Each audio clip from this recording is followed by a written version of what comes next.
So we're in Montgomery County, and right across Potomac River is Virginia. So this island is the most studied island in the US. It's a really great place to work and study our natural communities without human disturbances.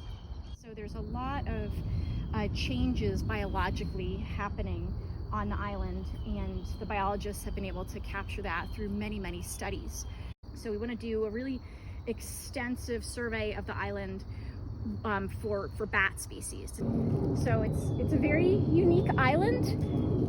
It has 12 different natural communities on the island.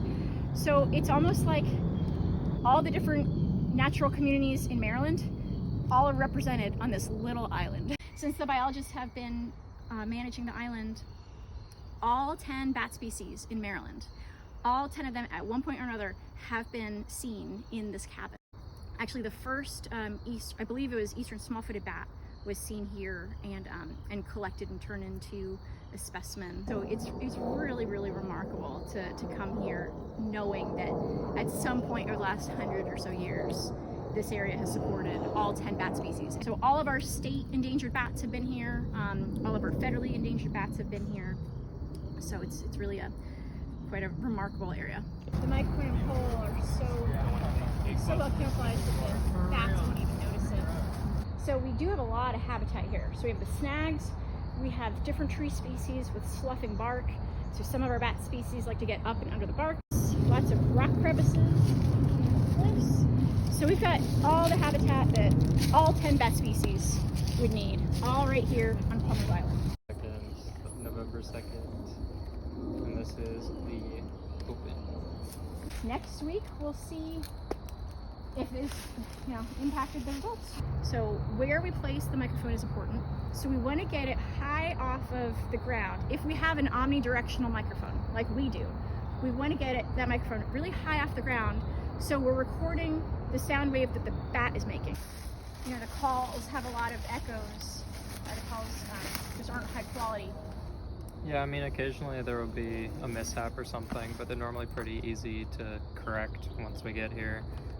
Whoever we're with, we can usually problem solve and fix the issue ourselves. There's a lot of moving parts. Everyone has different schedules, so And like dividing up the work, you definitely want to make sure everyone's getting equal parts, not one person we're relying on too much. So I saw an email from Dr. Browne advertising that she wanted some student help with the research that she's doing on this island. It's a lot more real and like engaging than just learning about this stuff in a classroom. So what this data is being used for is to kind of prove that there's endangered or threatened species on the island. Doing off-campus field work, I think, has a lot of value in getting you some skills that are needed for careers in wildlife and ecology. We don't always know where there are bats or what they're doing there. With research like Acoustic data, you can find out which species of bats there are, what kind of activities they do, and I just think that really gives people a chance to connect with the natural area around.